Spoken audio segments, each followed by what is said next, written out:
En esta lección vamos a ver cómo la construcción de la identidad humana se explica a través de un juego dialéctico entre lo que es la naturaleza, la biología y la cultura.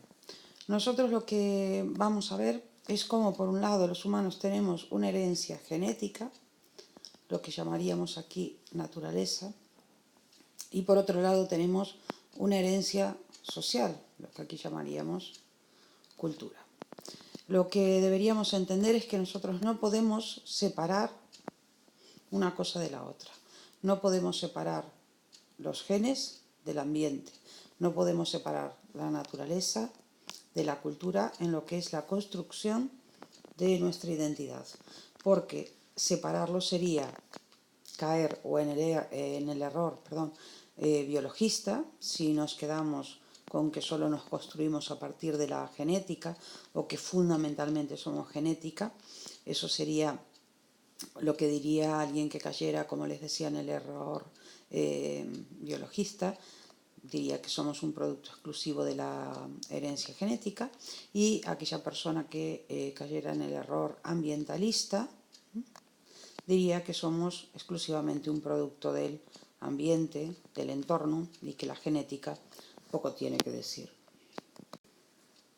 Dado que ya hemos estudiado brevemente lo que es la genética para nosotros, o sea, cómo llegamos a ser Homo sapiens sapiens, tenemos que ver ahora qué es lo que la cultura aporta a nuestra identidad y qué entendemos por cultura.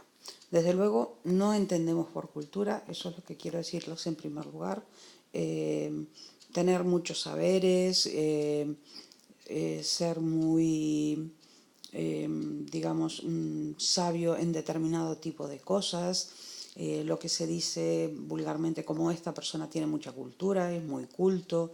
No, todos tenemos cultura, todas las comunidades tienen cultura, y no hay comunidad sin cultura ni cultura sin comunidad. Por lo tanto, tenemos que explicar, tenemos que definir lo que entendemos por cultura. Es una forma peculiar, fijaros, de adaptación de la especie humana que se da creando el medio más adecuado para su supervivencia. Nosotros no solo nos adaptamos genéticamente, sino que nos adaptamos culturalmente. Y eso es algo peculiar de nuestra especie. También de otras especies, ¿vale? Pero está muy desarrollado en nuestra especie. Mediante la cultura nosotros podemos transmitir estas experiencias adquiridas. Y, importante que tengan en cuenta esto, la cultura va a incluir todos aquellos conocimientos, ideas, instrumentos técnicos y modos de vida que los seres humanos produjeron para poder adaptarse a su medio. Por lo tanto, esta es la definición de cultura. Cuando estamos hablando de cultura, esto es lo que tienen que tener en mente. Una vez entendido lo que nosotros debemos considerar por cultura, vamos a ver cuáles son las características fundamentales de ese concepto de cultura que nosotros manejamos, ¿no? La cultura es social, es plural, es simbólica, es aprendida y es histórica. ¿Qué quiere decir esto?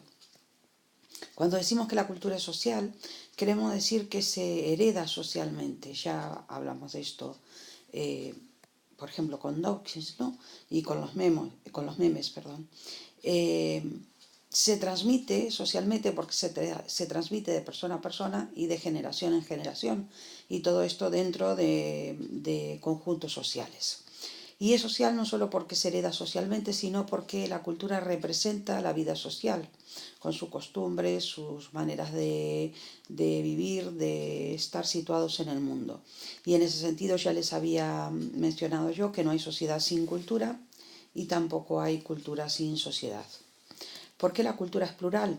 Porque cada grupo humano, y hay muchísimos grupos humanos, posee modos de ser perdón, y vivir propios, característicos. Por lo tanto, no hay una única cultura o no hay solo dos culturas, sino que hay una fragmentación en modalidades locales. De ahí que podamos hablar de que la cultura es plural. No podríamos hablar de la cultura, sino de culturas. Además, la cultura es simbólica porque está mediada por el lenguaje. El ser humano es el único animal que tiene el lenguaje articulado y eso significa que nosotros cuando vemos la realidad la vemos a través de la cultura y no la vemos únicamente con los ojos o no la oímos únicamente con los oídos, sino que como ya hemos explicado con antelación, con anterioridad, le otorgamos un significado y parte de ese significado viene dado por nuestras experiencias personales o sociales o culturales y el lenguaje es una de las cosas que marcan cómo nosotros vemos la realidad. Además de esto es aprendida, ya vimos aquí que al ser social se hereda socialmente, ¿no? Es aprendida y es aprendida porque nosotros heredamos, como decíamos antes, la experiencia de los antepasados y también nos transmitimos la experiencia entre los que convivimos en la misma época. Y esta experiencia que aprendemos tanto del pasado como del presente es utilizada esta experiencia para elaborar la conducta y hacer frente a las condiciones del medio. Nosotros, recordad en qué contexto estamos, que estamos en este contexto de explicación, no solo hacemos frente al entorno, a las condiciones del medio, con nuestros genes, con nuestra biología, sino que también con nuestras adaptaciones culturales. De ahí el problema que estamos explicando de si nosotros somos naturaleza o somos cultura, y el punto de partida es que somos las dos cosas, naturaleza y cultura, ¿no? Además de todo esto, la cultura es histórica porque los humanos nacemos en el seno de un grupo que cuenta con una herencia sociocultural determinada, concreta, que surge de un determinado decurso histórico, de un determinado decurso temporal, donde se dieron unas determinadas condiciones sociohistóricas, culturales, económicas, con una tradición que viene enriquecida por sucesivas innovaciones que también son concretas, ¿vale? Por eso va a ser importante estudiar esas determinaciones concretas de las culturas.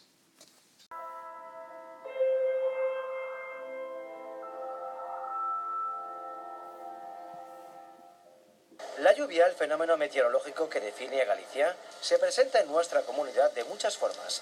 Esa variedad de precipitaciones ha creado una realidad única que solo los gallegos podemos percibir. Digamos que la lluvia es para nosotros, lo que la nieve es para los esquimales. A lingua esquimal ten non sei cantas palabras distintas para a cor branca. Pero iso non é porque a lingua esquimal sexa distinta, sino porque están rodeados de branco por todas partes.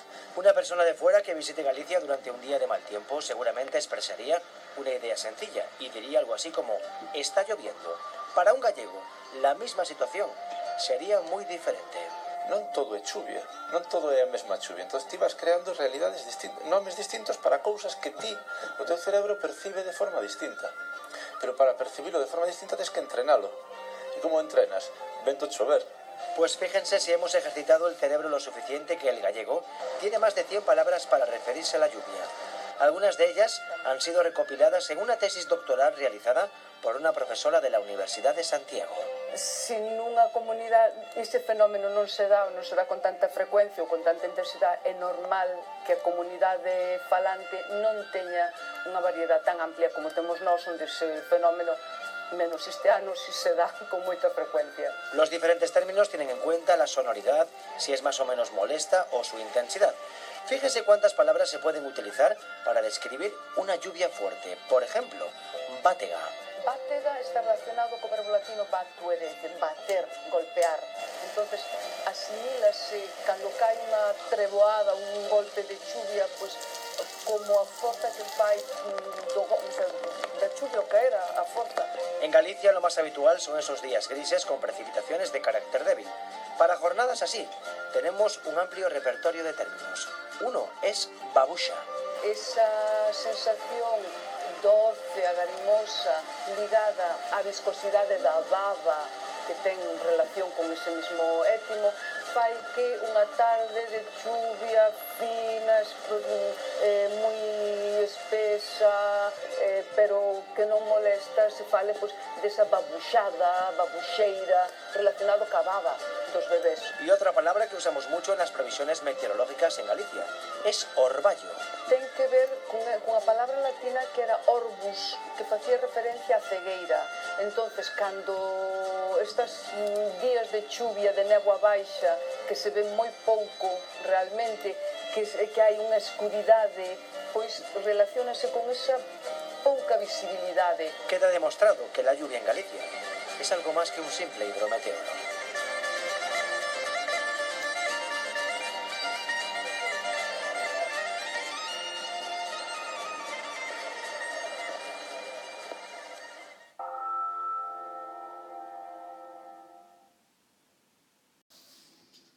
Hablábamos antes de cómo se transmite culturalmente, socialmente, determinado tipo de información. ¿Cómo se hace esto? ¿Mediante qué proceso? Pues mediante el proceso de socialización. Ya lo hemos mencionado antes en alguna de las videolecciones. Es un proceso de transmisión social de la cultura. No se olviden, por favor, que estamos aquí. ¿Vale? Y estamos aquí, en este tema.